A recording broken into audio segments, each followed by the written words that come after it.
Hey, Soul Stories fam. We're about to begin a brand new love journey. Please comment on where you're watching from so we can see that our Soul Stories family is all around the world.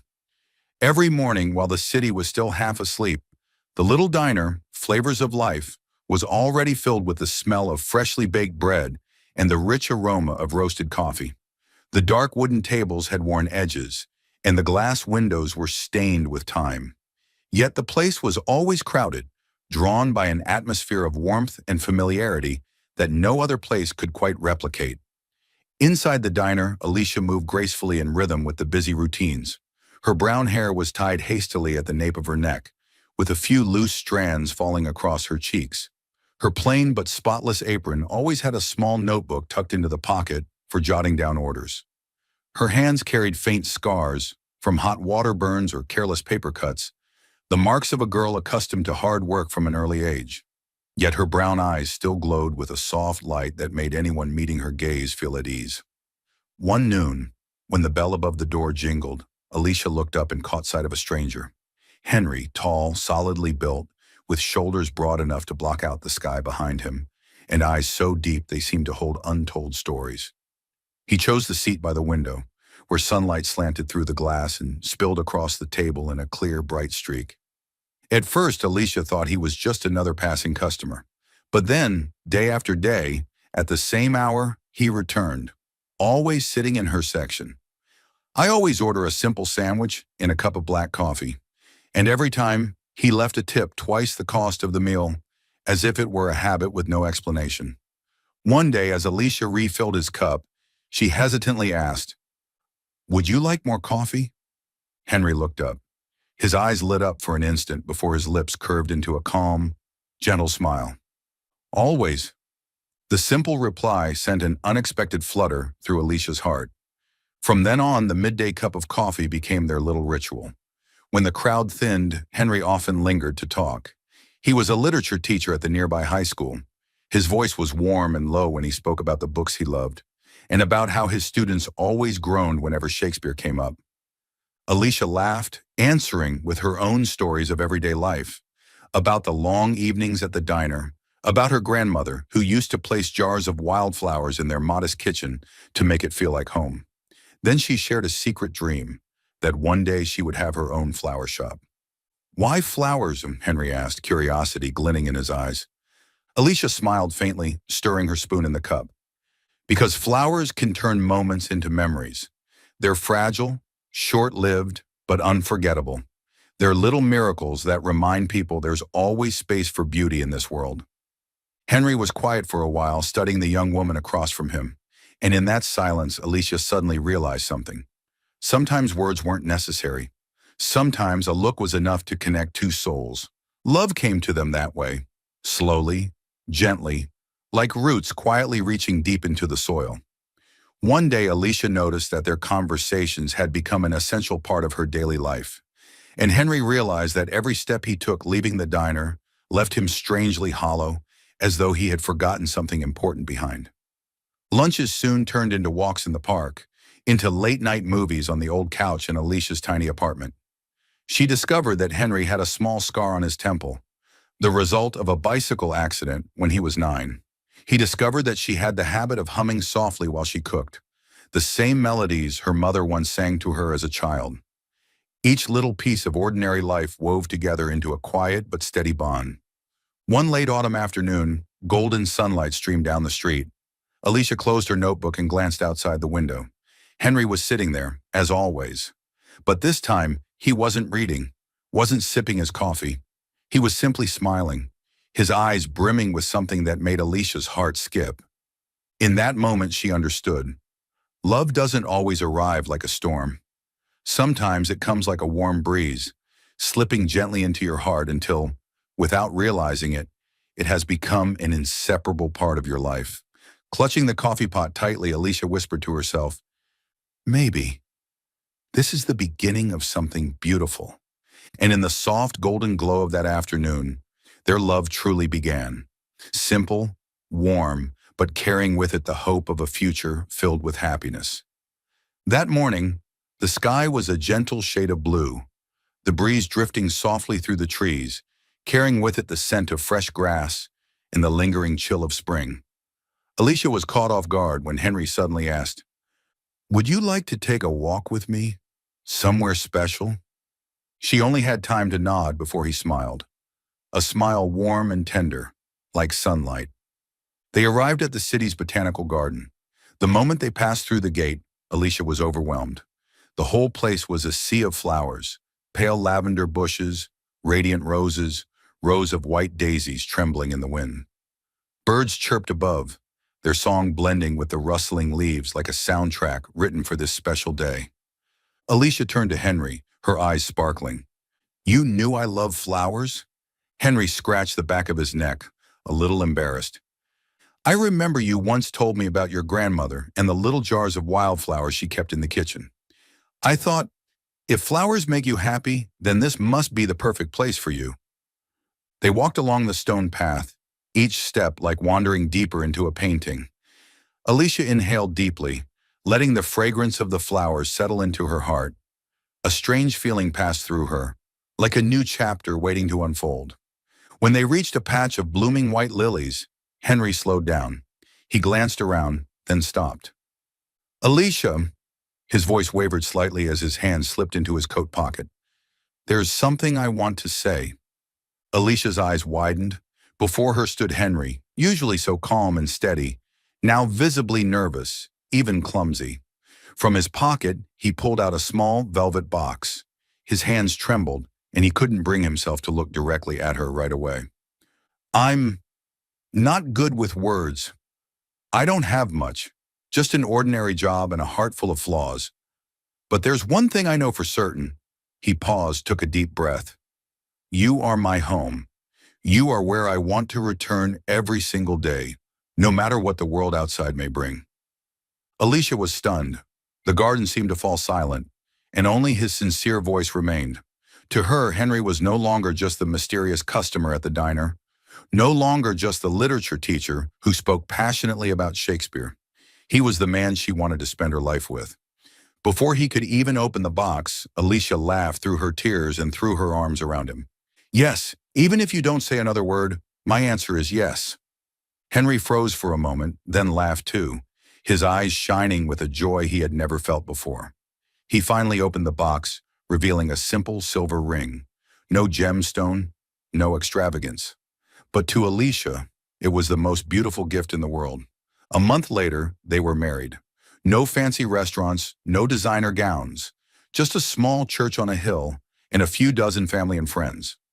Alicia wore the hand-sewn white dress her mother had stitched many years before. Henry borrowed an old suit from a school friend. But when the priest asked, "Do you both vow to walk together through all of life's journey, in hardship and in joy?"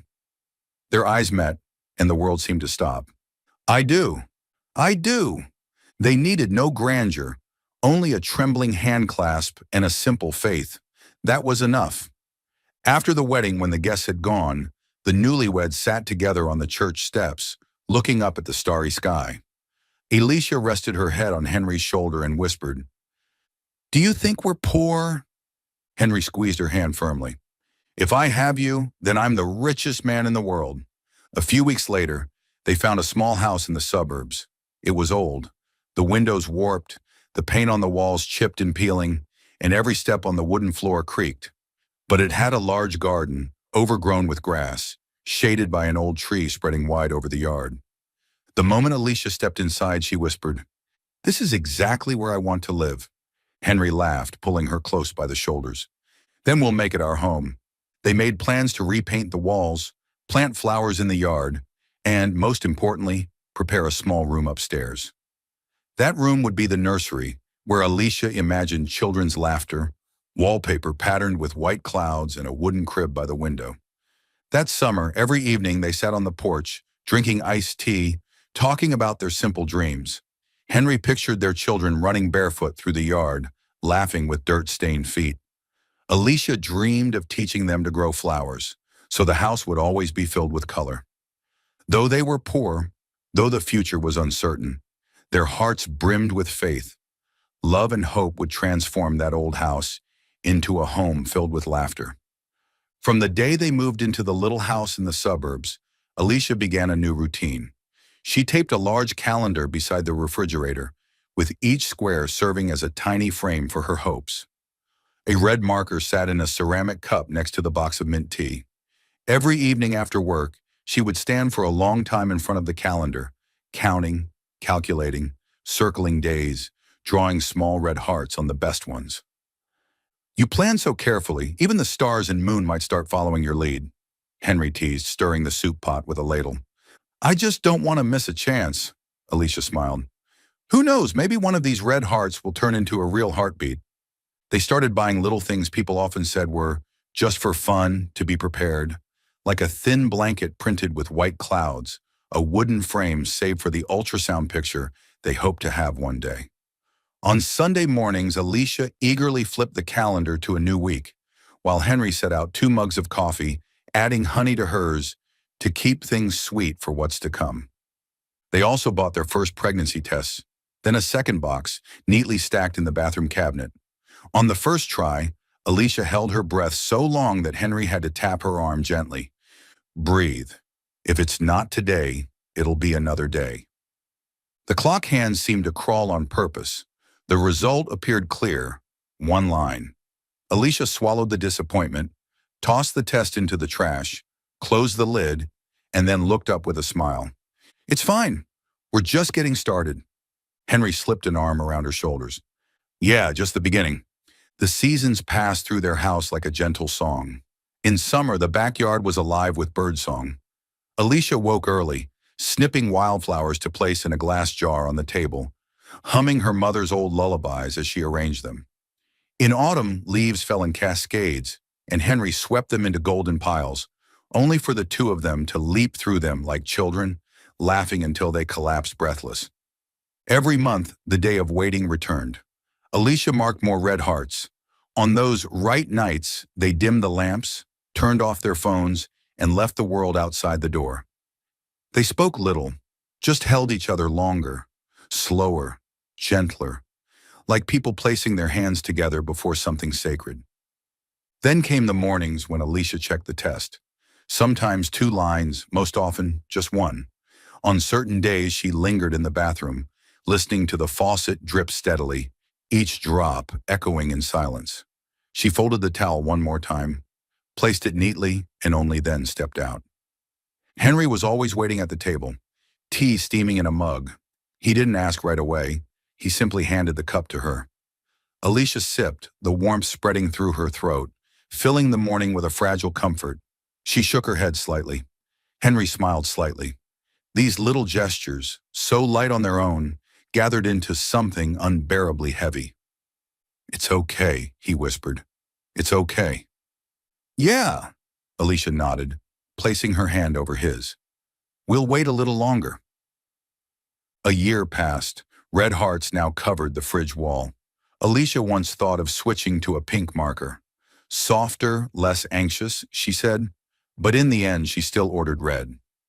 Habit sometimes was the only thing to hold on to. They bought more test kits.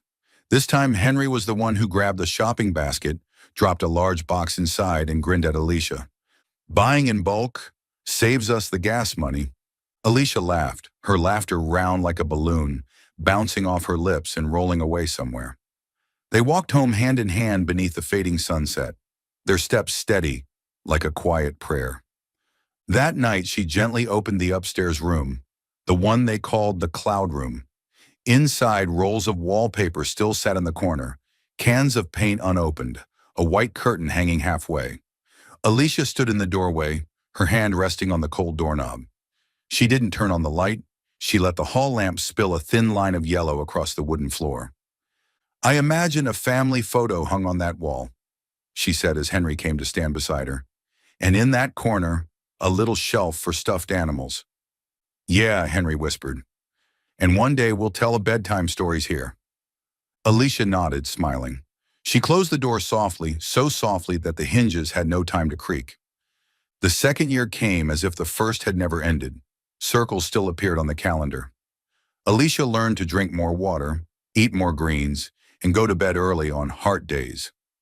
Henry learned to read vague articles about basal body temperature, as well as golden windows that online forums insisted on. See? He held up his phone with mock seriousness. Someone says eating soaked almonds the night before might bring luck. Luck needs almonds now? Alicia chuckled, but that night she really did soak a small bowl of almonds. They tried everything, yet kept it gentle. No rigid schedules, no alarms buzzing, only when we're free and at peace. Alicia said, I want our child to come into a room filled with sunlight, not a countdown of 1, 2, 3. Henry nodded. Then let's just leave the windows open for the sun. Still, even in all that sunlight, a thin cloud drifted silently. Some nights Alicia woke in tears from dreams of a baby's cry echoing through the house. So vivid she jumped up, running to the hallway. But only the wind brushed the curtains, the scent of old wood lingering beneath the amber glow of the hallway light. She stood there alone, pressing her hands to her chest, coaxing the dream back into silence. In the mornings, Henry noticed her swollen eyes. He never asked, "What did you dream?" He just added an extra spoon of honey to her tea. When he handed it to her, his hand lingered against hers longer than usual.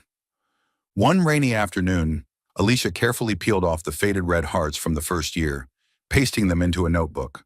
A new calendar hung in their place, clean and fresh, like the sigh of a page being turned.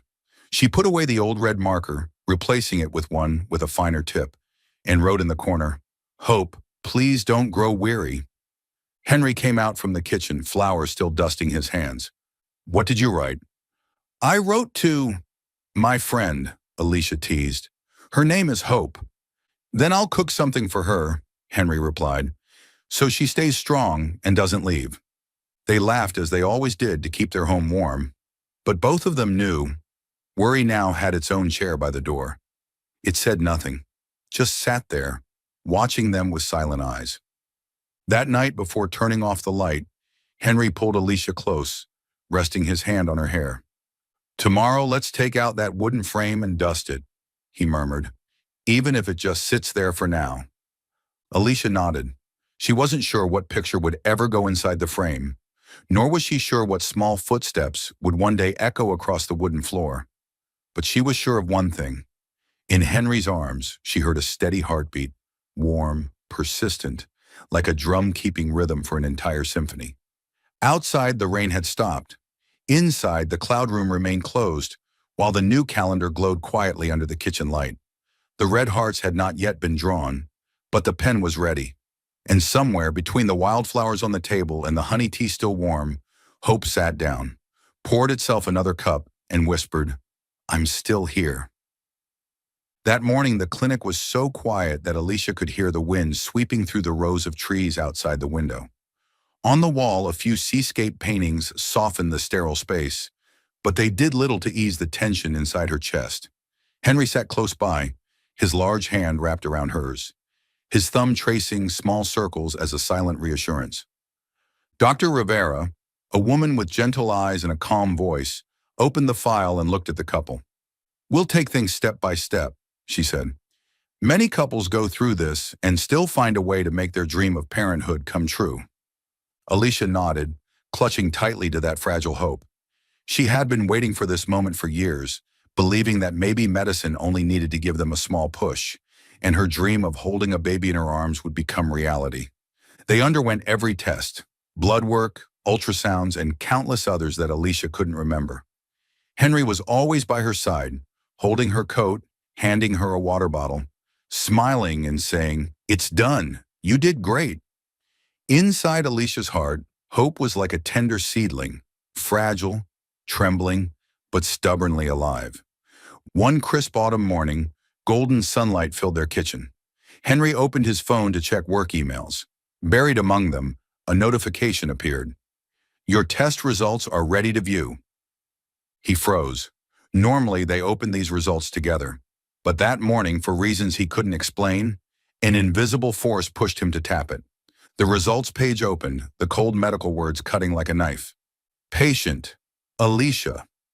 Congenital infertility due to ovarian malformation. Unable to conceive naturally or through assisted reproductive methods. Henry went numb. His heart pounded violently, then seemed to stop altogether. His hands shook, and the hot coffee spilled over his fingers, burning him, though he felt nothing. All sound seemed to vanish, leaving only those merciless words. He thought of Alicia, still patiently drawing red hearts on the calendar, still whispering at night about baby names she loved. He thought of the cloud room upstairs, with star-patterned wallpaper waiting to be hung, and he knew this truth would shatter her heart. Henry sat for a long time staring at the screen, his vision blurred by tears. Then, like a man desperate to protect what he loved most, he opened an editing program. He typed, deleted, and rewrote line by line. The cruel verdict, Alicia, congenital infertility, became Henry, low sperm count, reduced motility. A clumsy substitution, but to him the only way to shield Alicia from despair. He printed the altered result and locked the original away in a drawer. When Alicia's footsteps sounded on the stairs, Henry quickly slipped his phone into his pocket, wiped his hands, and pretended he had just been making breakfast. She entered the kitchen, her hair damp from washing, her eyes shimmering with expectation. "Any news yet?" she asked. Henry forced a smile, his voice steady. "Probably this afternoon. For now, just eat your breakfast." In that moment, he felt like a liar. But at the same time, he believed he was doing the only right thing. That entire day, Henry drifted through his classes like a sleepwalker. Standing before the board, explaining Romeo and Juliet, his words fell apart. In his mind, only one question echoed. If she knew the truth, would she still be able to smile? He looked at his students, young eyes still innocent and hopeful. Then he thought of Alicia, the woman who once said, "Family is life's greatest treasure." How could he be the one to wield the hammer that smashed that dream?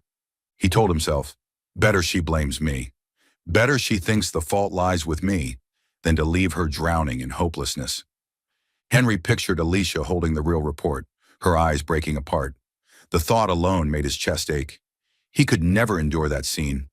That night, as Alicia slept in his arms, Henry lay awake, staring at the ceiling. The faint glow of the night lamp lit her face. Quietly, he whispered, "If someone has to bear this pain, let it be me. You just hold on to hope."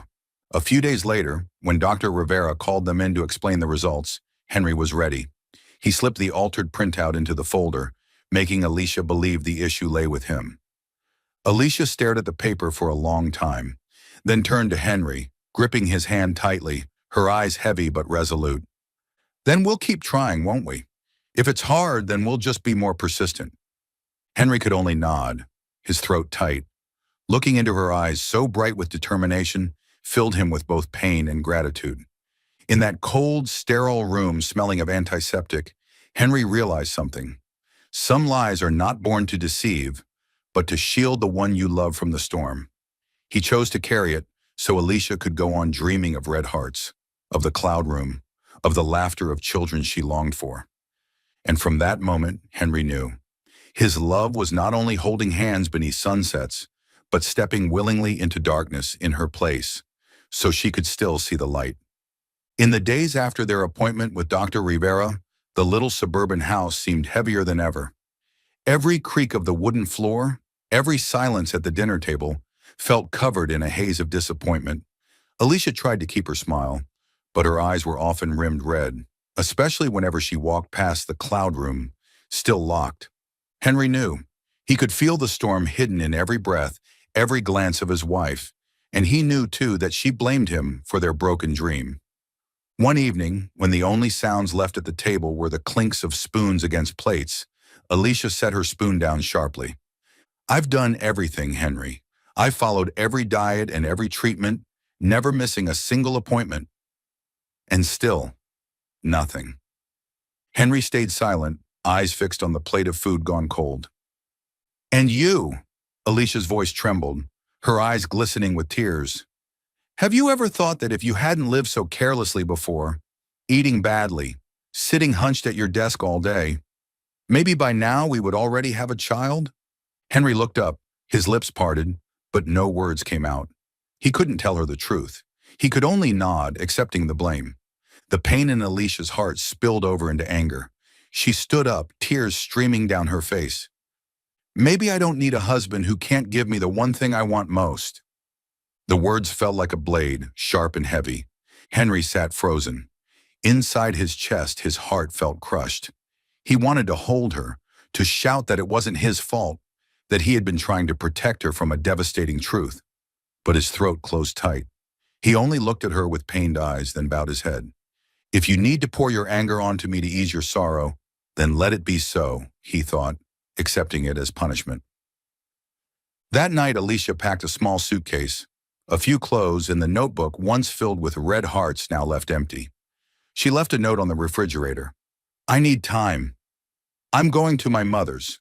Henry found the note the next morning. He sat for hours at the kitchen table, a cold cup of tea in his hand. There was no sound of dripping coffee, no soft humming from Alicia as she prepared breakfast. The house suddenly felt cavernous, hollow. For the first time in months, he opened the cloud room. Morning light streamed across the cans of paint, the unopened wallpaper rolls, the half-hung white curtain. Henry laid his hand against the rough wall, closing his eyes. In his mind echoed Alicia's words from the night before. Maybe I don't need a husband. He swallowed hard. If bearing her anger eased her pain, he would carry it. Meanwhile, Alicia returned to her mother's wooden two-story home, where the air always carried the faint scent of cinnamon and cloves. Her mother, Elena, opened the door with a firm embrace. She didn't ask questions, only said, "Come in, dear. I just made chicken soup." That evening, Alicia sat on the back porch, her eyes vacant. Memories flooded back, every red heart on the calendar, every time she waited for a result. Now all of it had collapsed, leaving only an empty void inside her. Elena sat beside her, placing a warm bowl of soup into her hands. "My daughter," she said softly, her voice like the wind. "I know how deeply you long to be a mother. But love is not measured only by the ability to bear children." Alicia turned to her, tears spilling over. "But I've let Henry down. I've let myself down. I have nothing left to give him. You have your whole heart, your kindness, and the love you've given your husband." Her mother whispered, stroking her hair. "Don't you see? Henry was always there, holding your hand through every doctor's visit. That is love. And if you cannot become a mother naturally, there are still other paths to building a family." Alicia was silent. Her mother's words fell like drops of water on parched earth. Not enough to make something bloom yet, but enough to seep into a small crack in her despair. Back in the suburban house, Henry lived alone. Each morning he brewed a cup of tea, out of habit, but left it to cool on the table. In class, he taught as usual, but his students noticed their teacher's gaze drifting farther away each day. At night, he sat alone in the living room, staring at the empty wooden frame meant for an ultrasound picture. He remembered Alicia's laughter, remembered her running into the garden with wildflowers in her hands. He asked himself, was I right to hide the truth? Or is this lie what's tearing her from me? Yet even in his doubt, Henry did not regret it. He would rather endure her anger, rather let her leave, than let her know that her own body had betrayed her dream. He chose to carry the distance between them, as punishment he believed he deserved. Alicia and Henry, two hearts once in harmony, were now divided by a crack. On one side, blame and bitterness. On the other hand, a silent love carries unbearable pain. Between them, her mother's words lingered like a small flame. Love is not measured only by the ability to bear children. Would Alicia find her way back? Would Henry have the strength to keep the secret and still hold on to the woman he loved? In the stillness of the night, neither had an answer. But the first crack had appeared, and from here, their marriage would have to weather its greatest storms. On that weekend afternoon, golden sunlight stretched across the small streets leading to the colorful home of Sophia, Alicia's cousin. In the backyard, clusters of balloons bobbed in the breeze. Strings of twinkling lights hung above, and tables covered with bright floral cloths overflowed with cakes, fruit, and lemonade. From an old speaker came lively music, mingling with the cheerful shouts of children running about. Alicia arrived early with her mother. Although she had applied light makeup and wore a pale blue dress, the sadness in her eyes was hard to hide. She knew Henry would be there today, after so many days of distance and silence. Her chest felt heavy, as if an invisible hand was gripping it tight. Henry appeared not long after. He wore the same blue shirt Alicia had given him the Christmas before. His hair was a bit longer, his face rough with stubble. He looked tired, but still carried that steady calmness about him. When their eyes met across the garden, no words came out. Yet inside Alicia, something shifted, trembling quietly. They sat at the same table, surrounded by the chatter and laughter of family. Only a few feet apart, yet it felt like 1,000 miles. The lively atmosphere didn't last long once the relatives began turning their attention toward them. "So, when will we hear some good news?" Aunt Martha asked, one hand on her hip, her tone half joking, half serious. "You two aren't getting any younger," Cousin Dora added bluntly. "Don't wait too long. Childbirth only gets harder." "That's right," Uncle Paulo chimed in with a shrug, speaking around a mouthful of cake. "Biological clocks don't wait for anyone." Each question, each careless laugh, cut into Alicia's heart like a blade. She lowered her head, her hands trembling under the table. The red hearts on the calendar, the doctor's appointments, the tears shed in the bathroom, all of it surged back at once. Henry sat beside her, his large hand closing around hers beneath the table, as if trying to steady her. But Alicia still felt suffocated, ashamed, and worst of all, guilty. When the same question was asked a fifth time, this time from Sophia herself, the birthday girl, Henry suddenly stood up. The chair scraped harshly against the tile, the sound cutting through the party like a blade. The garden went silent. All eyes turned to him. Henry drew in a deep breath, his eyes firm. His voice rang out, clear and unwavering. "I hope from now on no one asks us about children anymore. The truth is, I can't have them. I'm infertile." The air froze. The music stopped. Silence spread over the tables. Some people exchanged awkward looks, others whispered softly, while a few shook their heads with pity. Alicia went numb. Her whole body trembled, her heart racing wildly. She turned to her husband, the man who had just taken all the blame upon himself in front of the entire family. In Henry's eyes there was no shame, only fierce determination to shield his wife from every prying word. "So," Henry continued firmly, "I ask everyone not to bring this up again." Then he sat down, silent, his hand under the table, squeezing Alicia's once more. Alicia was stunned, tears welling in her eyes. She never expected him to say it, to bear the weight of everyone's pity so openly. A wave of sorrow and guilt crashed over her. She remembered the cruel words she had once thrown at him. "Maybe I don't need a husband who can't give me what I want most." And now here he was, turning those words into reality, not to argue back, but to protect her. Tears spilled down Alicia's cheeks. She turned her face away so no one would see, but Henry's warm, steady hand never let go of hers. The party was cloaked in heavy silence. Some relatives fumbled for new topics, others mumbled apologies. But Alicia heard none of it. She leaned closer to Henry, whispering, "Let's go home." Henry gave a slight nod, rising to his feet. They left quietly, leaving behind whispers and sidelong glances. Streetlights flashed past the car windows, casting fleeting shadows across their faces. Neither spoke. Only when they had driven out of the busy neighborhood did Alicia finally break the silence. "You didn't have to do that. You didn't have to take the blame." Henry's grip on the steering wheel tightened, his eyes fixed on the road ahead. "I had to. I won't let anyone hurt you anymore." His voice was low but resolute. Alicia's throat tightened. Tears slipped down her cheeks, cool against her skin. She turned to look at him, and for the first time in months, she felt a faint light stir inside her, the light of love, gratitude, and aching remorse. That night in the quiet of the car, Alicia realized something. Henry wasn't just the man who once shared peaceful afternoons with her. He was the man willing to stand before the world and carry the weight of pain so that she could hold her head high. She was shaken, heartbroken, and filled with unending guilt. The crack in their marriage still remained, but through that fissure, a fragile green sprout of hope had begun to push through. Soul Stories fam, if you're watching on another channel, come home to us at Soul Stories, where tens of thousands of listeners and sharers come together. After Sophia's birthday party, the suburban house returned to its usual quiet. But the silence no longer carried the peace of afternoon spent on the porch with iced tea. It had become an invisible wall between Henry and Alicia. They still lived under the same roof, still ate at the same old wooden table, still passed each other on the stairs.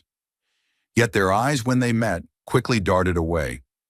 Words rose to the surface only to be swallowed back, leaving a heavy emptiness hanging in the air.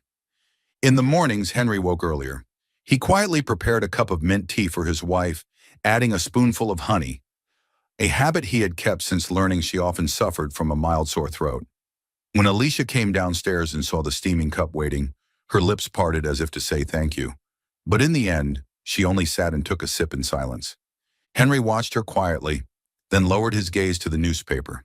His heart tightened when he noticed her fingers trembling against the handle of the cup, but he remained silent, afraid that any word might shatter the fragile balance. At night, they shared the same bed, but each turned to a different side. Only when Alicia had fallen asleep did Henry turn back, gazing at her face in the dim light. He would reach out, brushing lightly against her hair, only to pull back quickly, afraid to wake her, afraid to disturb what little rest she had.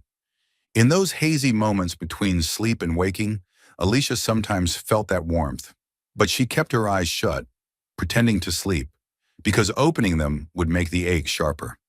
Still, the wall of silence occasionally showed cracks. One rainy afternoon, Alicia came home soaked from work.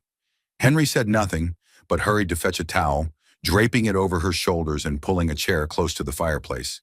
That clumsy gesture blurred her eyes with tears, though she only lowered her head to hide them. Another evening, Henry returned late from school. The kitchen light was on, and a bowl of hot soup sat waiting on the table.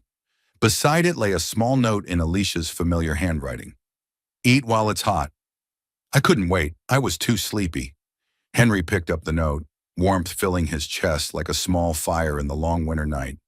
These gestures could not break the thick wall, but they opened narrow cracks, just enough for faint light to slip through. One day, while tidying the cloud room, Alicia came across the wooden picture frame they had once bought. She wiped the dust, staring at it for a long time. Henry passed by, pausing in the doorway. He said nothing, just walked in, picked up a cloth, and helped her clean every corner of the frame. Neither mentioned the photo that was meant to go inside, yet both silently understood. A fragment of hope still lived in their hearts. That night, before switching off the light, Henry placed a cup of hot tea on the nightstand beside Alicia. She turned slightly, her gaze trembling.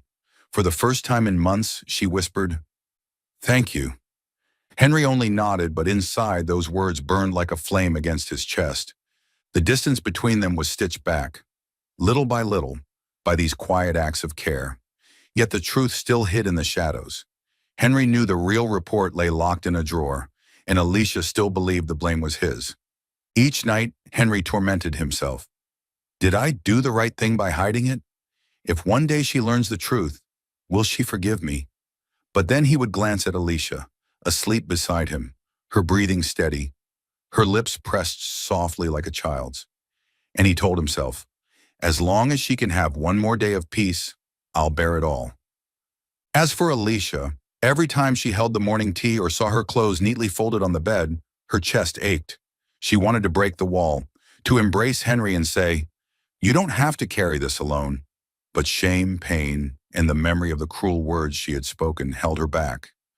The little suburban house still glowed with light each night. There was still the soft sound of a teapot, the scent of hot soup, and the silent gestures of care. But between Henry and Alicia stood a wall, not high enough to block out all light, yet thick enough to keep them fumbling in the dark, searching for each other. Through those cracks, the reader could glimpse a flicker of hope, but the truth still hung above them like a heavy cloud, waiting for the day it would inevitably fall. That afternoon, rain drizzled outside the window. Alicia sat in the living room, searching for an old document for work. The laptop, unused for a long time, hummed softly as it started up. When her inbox opened, she typed a familiar keyword, laboratory. A list of emails appeared. Among them, one received many months ago, the day of destiny that had brought their fertility test results. Alicia hesitated. She remembered clearly that Henry had printed the results and handed them to her. Because she trusted him, she had never checked them for herself. Her finger trembled as it clicked on the attachment. Cold clinical words filled the screen. Patient, Alicia. Diagnosis, congenital infertility due to ovarian abnormality. Unable to conceive naturally or through medical assistance, Alicia's entire world collapsed. She stared at the screen, her heartbeat racing, then seeming to stop altogether. The letters blurred as tears welled in her eyes. She wiped them away quickly, but the words didn't change. It was her. She was the one who could never be a mother. A choking sob burst from her chest. She slammed the laptop shut, clutching her head, her whole body shaking. In that moment, everything flooded back. The red hearts she had drawn on the calendar, the boxes of pregnancy tests, the whispered prayers in the night, and all the times she had blamed Henry, scolded him for not giving me what I want most. She crumpled into the couch, tears streaming, weeping like a child. For the next 3 days, Alicia barely spoke a word. Henry, worried, asked gently, "Are you feeling unwell? Do you want something to eat?" She only shook her head, retreating to their room, avoiding his eyes. At night, while Henry slept, Alicia lay turned away, muffling her sobs. She felt cruel. She had blamed him wrongly, made him carry the shame that should have been hers. Each time she remembered Henry rising at that birthday party, publicly claiming fault, Alicia's heart shattered further. He hadn't just protected her, he had sacrificed his pride, willingly bearing the pity of everyone else. On the 4th day, Alicia could no longer endure it. That evening, Henry sat in their small study, flipping through lesson plans. The weak yellow light of the desk lamp fell across his tired face, though his eyes still carried the same gentleness. Alicia stood in the doorway, clutching the back of a chair, steadying her trembling voice. "Henry!" He looked up, surprised. "What is it, love?" Alicia drew a deep breath, her voice breaking. I know everything." Henry froze. The pen slipped from his hand, clattering onto the floor. "I found the email from the clinic." Alicia's voice cracked. "I read it, and I understand why you did what you did." Silence filled the room. Henry closed his eyes, covering half his face with one hand. For a long while he said nothing, until at last his voice emerged, low and rough. "I only wanted you not to lose hope. You've dreamed of being a mother since you were a little girl. I couldn't bear to see you break." Alicia stepped closer, her eyes red and swollen. "So you took all the blame, in front of everyone." Henry nodded, a bitter smile tugging at his lips. "If you needed someone to blame, let it be me. I would rather carry all your anger, as long as you could keep dreaming." Alicia dropped to her knees before him, clutching his rough hands. Tears streamed down, falling onto his skin. "Henry, I was cruel. I said words I should never have said. I blamed you when you were the one protecting me." Henry lifted her face gently. In his eyes there was no reproach, only deep love, and the exhaustion of months spent hiding the truth. "I never blamed you. I only feared you would fall apart," he whispered. "But secrets don't stay hidden forever. Maybe it's time we carried this together, instead of me carrying it alone." Alicia broke down, sobbing into his chest. All her regret, sorrow, and love spilled out in ragged cries. Henry held her tightly, soothing her as one would comfort a grieving child. In that small room, the desk lamp cast its dim glow on 2 trembling figures locked in an embrace. After weeks of silence and misunderstanding, the truth was finally laid bare. Alicia crumbled, but in that collapse, she found a lifeline. Henry had never abandoned her. He had chosen to protect her with every ounce of love he had. The wall of silence began to crack. Amid the tears, a silent promise was planted. They would face this pain together. That night, rain still fell softly outside the porch, tapping a steady rhythm against the old tiled roof. In the small room, the golden glow of the lamp cast its light over 2 people sitting face to face. 2 hearts scarred by fractures, now trembling as they found their way back to each other. Alicia still knelt before Henry, her hands clutching his tightly. Tears streamed down her cheeks, falling onto his fingers. "Henry," she choked out. "I'm sorry, I was blind. I hurt you when all along I was the one who needed your protection." Her voice broke, every word tearing at her own heart. Henry stayed silent for a long time. His face, always controlled and composed, finally cracked. His eyes reddened, glistening with unshed tears. "Alicia," he whispered, his voice unsteady, "all I ever wanted was to protect you. But every time you looked at me with anger, I felt like the biggest failure in the world." He let out a strained, twisted smile, pain etched across it. And then, for the first time since their marriage, Henry cried. The sound of his sobs broke the air, rough, raw, and utterly unfamiliar to Alicia. The man she once believed unshakable, cold, and strong was now trembling in her arms. Alicia froze. Then her chest tightened painfully, as though someone had gripped her heart. She pulled him into her arms, holding him close, her own tears mingling with his. "Don't cry," she whispered. "You've done everything for me. You sacrificed yourself to keep my hope alive. I don't deserve that love, but I'll spend the rest of my life making it up to you." Henry buried his face into her shoulder, letting his tears fall freely. His voice was hoarse. "I'm afraid of losing you.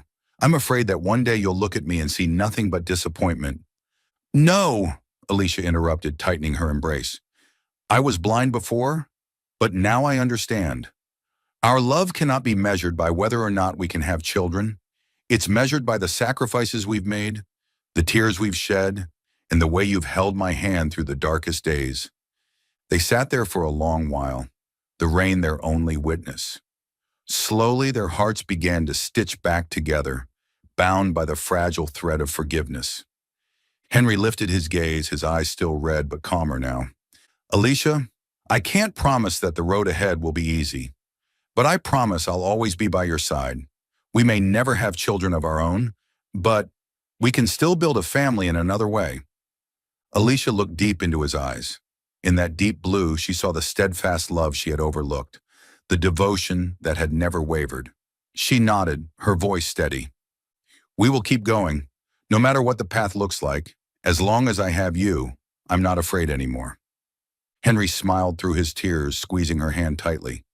"Then promise me this, no matter how hard it gets, you won't walk away again. We'll face it all together." "I promise," Alicia whispered, her lips trembling. "This time, from the very depths of my heart." They held each other tightly as if to erase all the distance, all the bitter words, all the suffocating silence.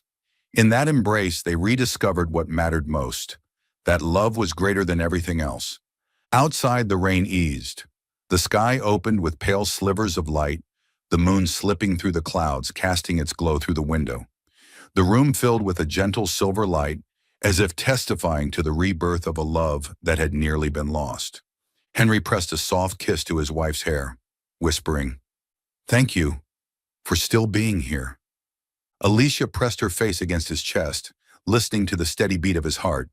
In that moment, she knew they had just survived the greatest storm, and while the days ahead might not be easy, they would never again be as frightening.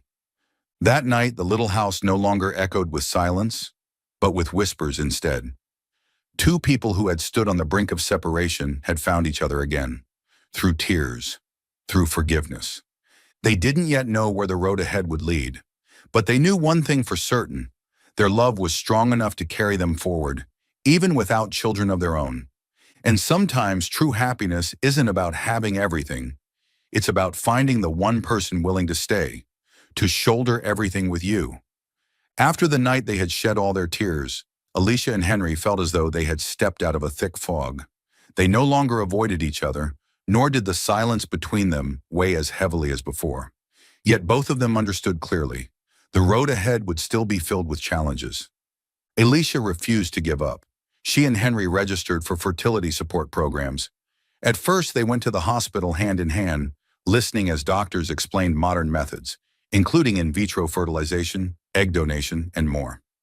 Each time the words, "there may be hope," were spoken, Alicia would look at Henry with eyes that flickered with light. He would nod and smile reassuringly, even as anxiety churned inside him. But after countless hormone injections, each fragile hope rising only to shatter again, they returned home each time with emptier hearts. One evening, Alicia sat in the kitchen, clutching a pregnancy test that showed negative once more. Henry walked over and gently placed his hand on her shoulder. "You've done everything you could," he whispered. "This is not your fault." Tears streamed down Alicia's face, soaking his hand. Her voice trembled. "I just want, at least once, to hear someone call me Mom." Henry pulled her into his arms, his heart twisting painfully. He knew how immense her love was for this dream. One day, Dr. Rivera suggested softly, "Would you consider joining a support group? There are many couples who have walked the same path. Hearing their stories might help." Alicia and Henry agreed. On Saturday afternoon, they arrived at a small room in a community center. Couples sat in a circle, their eyes hesitant at first. But as the conversation flowed, empathy quickly spread among them. A curly-haired woman sitting beside Alicia spoke, her voice low and heavy. "I tried for 10 years with every method available. Ultimately, we adopted a 6-year-old girl. At first, I was afraid I wouldn't love her the same way I would a biological child. But then, the first time she called me Mom, I knew my heart had always belonged to her." Alicia froze. Those words struck her like a mirror held up to her own soul. Henry, sitting beside her, squeezed her hand gently. His eyes said what his lips didn't. "We could do this too." That night, Alicia lay awake. Her mind replayed the stories of the couples she had met, the woman's voice, and Henry's shining eyes when adoption was mentioned. I don't know if I could do it," she confessed in the dark, her voice trembling. "What if the child doesn't see me as their mother? What if I can't feel that bond?" Henry took her hand and answered softly, "Family doesn't always begin with blood. It begins with love, and I believe that your love is strong enough to reach every child." Alicia fell silent, her tears slipping down quietly. Inside her heart, a fragile seed of hope began to sprout. A few weeks later, Alicia began researching the adoption process herself. She printed out documents, highlighting the important lines. When Henry walked into the living room and saw her surrounded by papers, he smiled gently. "I think we should try," Alicia said, her voice still trembling, but her eyes steady. "Maybe this is the path meant for us." Henry sat down beside her, wrapping his arm around her shoulders. "Thank you," he whispered. "Whatever path it is, as long as you're with me, I know we'll find our family." Alicia looked up, and for the first time in months, a true smile bloomed on her lips. In that moment, they no longer saw the pain of failed attempts, nor the haunting image of the still locked cloud room. They saw the future, a home filled with laughter, a dining table with extra little chopsticks and hearts that were no longer empty. The path of having children by blood had closed, but another road was opening before them. Although there was still hesitation and obstacles, both Henry and Alicia began to believe. Family is built from love, not just blood. And in their small house, for the first time in so long, the light that fell across their faces was lit by hope. A new chapter of their journey toward parenthood had begun, not through blood, but through love. Time passed, and the wounds of the heart slowly faded into the background. Alicia now lived in the rhythm of blossoms as her little flower shop, Little Miracles, opened right on the porch of their home. It was the dream she had nurtured since her days as a waitress, now finally real. Every afternoon, Henry would come home from teaching and stop by the shop to help his wife tidy up, label bouquets, and sweep the floor. He often teased, "By day, I'm a teacher, and by night, I'm my wife's flower shop assistant." Alicia would smile, her heart warm, as though life was gently returning to its peaceful rhythm. The first child to enter their lives was Mia, a 7-year-old. On the day they met, Mia sat curled up in the corner of a chair, clutching a tattered doll with a torn dress and tangled hair. Her wide brown eyes were heavy with sadness, like closed doors that refused to open. Alicia didn't rush. She gently placed a bouquet of white baby's breath on the table and whispered, "Do you like flowers? They're small, but they can make a whole room brighter." Mia reached out and touched a petal, so delicately as if she feared it might break. For the briefest moment, a tiny smile flickered across her face, and in that instant, Alicia knew. The child's heart had begun to open. When Mia came home with them, she carried nothing but an old purple backpack with a few clothes, a ragged storybook, and that doll. Alicia wrapped her arms around her and said softly, "From now on, you can let your doll rest on the shelf. because mommy will always be here to hold you. Not long after, they welcomed Lucas, a bright-eyed 5-year-old boy with an infectious smile. The first time he saw Henry, he exclaimed, "Hello, teacher!" Henry and Alicia both burst out laughing. Lucas had learned Henry was a teacher, and for the whole first week, he called him teacher instead of dad. Henry never corrected him, he simply waited patiently. One night, as Henry was reading a bedtime story, Lucas leaned against his chest and whispered, "Dad, keep reading." Henry froze, his eyes instantly blurring with tears. He wrapped his arms around his son, continuing the story in a trembling voice. From the doorway, Alicia stood with a fresh bouquet of roses in her arms, quietly wiping away her own tears of joy. A year later, the adoption center introduced them to Olivia, a gentle 6-year-old girl. She was soft-spoken, her clear eyes shadowed by the constant fear of being abandoned. The moment she stepped inside their home, Olivia clutched Alicia's hand tightly and whispered, "Are you sure you won't send me away?" Alicia knelt down, meeting her eyes, and pulled the child into a firm embrace. "No one will ever take you away from this family again. From now on, you truly have a home." Henry came closer, resting a reassuring hand on her shoulder. His tone was solemn but kind. "You don't just have a mom, you have a dad and siblings too. Our family is complete now." Olivia hesitated, then finally smiled for the first time, like a shy flower blooming in the early sun. The once-old house, where the cloud room had stayed locked for so long, now echoed with the patter of little feet. The walls were covered with star-patterned wallpaper, the floor scattered with crayons and toy cars. Mia carefully dressed her doll in a new gown that Alicia had sewn by hand. Lucas ran circles around the house, showing off his drawings of the whole family. Olivia sat by the window, reading a book aloud to her siblings in a bright sing-song voice. The garden outside transformed as well. Once filled only with wild grass, it now bore the marks of little footprints and rang with endless bursts of laughter beneath the trees. Alicia stood on the porch, a bouquet of freshly cut roses in her hands. Henry came up behind her, wrapping his arms around her waist. "Do you see it?" he whispered. "The dream is different, but it's still whole." Alicia leaned her head on his shoulder, her eyes shimmering. "Yes, this is the home I always prayed for."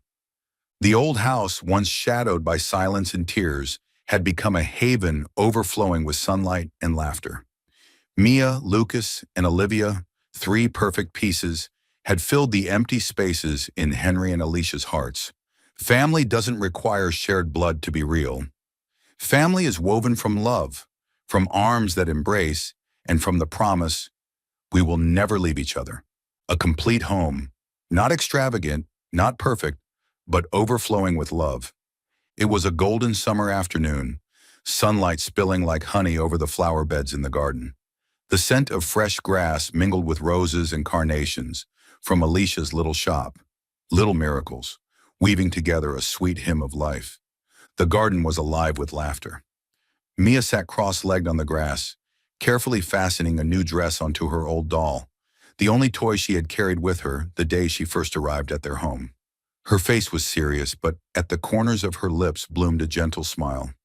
Not far away, Lucas, bare-chested and holding a water gun, darted between the daisies. His voice rang out as he shouted, "Catch me if you can, teacher. Only then will you be the real superhero." Henry laughed heartily, rolling up his sleeves and pretending to chase him, letting the boy's shrieks of delight ripple across the yard. Meanwhile, Olivia, the gentle 6-year-old, sat on the swing with a book in hand, reading aloud as if her voice itself was a song of summer. No one cared about the words on the page, only that her clear, lilting voice carried a peace that filled the garden. From the porch, Alicia stood holding a bouquet of freshly cut roses. Her eyes followed the 3 children, and her heart clenched, not from pain as it once had, but from a fullness so overwhelming it brought tears to her eyes. The old house was no longer the same. The cloud room, once locked away in silence, had become a sanctuary of color and joy. Its walls were covered in star-patterned paper, its windows draped with pale blue curtains, and the floor scattered with crayons, toy cars, and open storybooks. Mornings now began with the thunder of little feet, squabbles over pastries, Lucas proudly displaying his superhero drawings, and Olivia scolding him with a giggle. Eat slower! Evenings ended with the family gathered on the porch while fireflies blinked in the garden. Henry read stories in his deep, steady voice. Alicia beside him, Mia's head resting on her mother's shoulder, Lucas sprawled across the rug, and Olivia correcting her father whenever he read the wrong way. There was no room left for sorrow in this house. It was filled with laughter, voices calling out Mom and Dad, and little arms holding tight. That very afternoon when Lucas tripped on the grass and fell, Olivia rushed to help him up, while Mia set her doll aside and brushed dirt from his cheek. The three of them fussed over one another with the kind of fierce loyalty that only family could bring. Alicia's tears slipped free again. Henry came up behind her, wrapping his arms around her waist.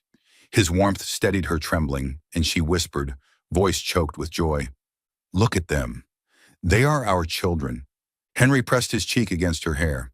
When Alicia lifted her gaze, she saw in his eyes the same tender light she had fallen for years ago. The light that once shone across a diner counter when he quietly watched her scribbling down orders in her notebook. "Yes," Henry said firmly, smiling. "They are ours, our family." They stood in silence for a while, listening to the bright laughter of their children weaving through the garden, mingling with the rustling of the trees. They had once thought happiness meant a nursery filled with toys, a calendar covered in little red hearts, a pregnancy test with 2 pink lines. But fate had led them down another road, a longer, harsher one, that still somehow brought them home to the place their hearts had always longed for. They finally understood. True love doesn't need to be perfect. Happiness isn't having everything. It's holding hands through every loss. Family isn't defined by blood, but by love, forgiveness, and the courage never to let go. Henry had once borne the weight of every sorrow just to shield Alicia. Alicia had once wept until empty, only to discover love mattered more than broken dreams. And together, they had built something new, something whole. As the sun sank low behind the trees, golden light spread across the garden. The three children still ran and laughed, their voices a song of endless summer. The wind stirred the branches above, sounding like the applause of the heavens for this little family. Leaning against Henry's shoulder, Alicia's eyes shimmered with tears, but her smile was radiant. "I think, at last, we've found the true meaning of love." Henry squeezed her gently, whispering, "And it's right here, in our children's laughter, in your arms." They kissed beneath the fading light, while Mia, Lucas, and Olivia's laughter echoed through the garden, carrying high into the dusk. The old house had become a true home, and in that moment, Alicia knew with certainty, family isn't born from blood, it is born from love. Thank you for being part of Soul Stories. If you're listening on another channel, come back to the official home so you can continue our love journeys together with the Soul Stories family.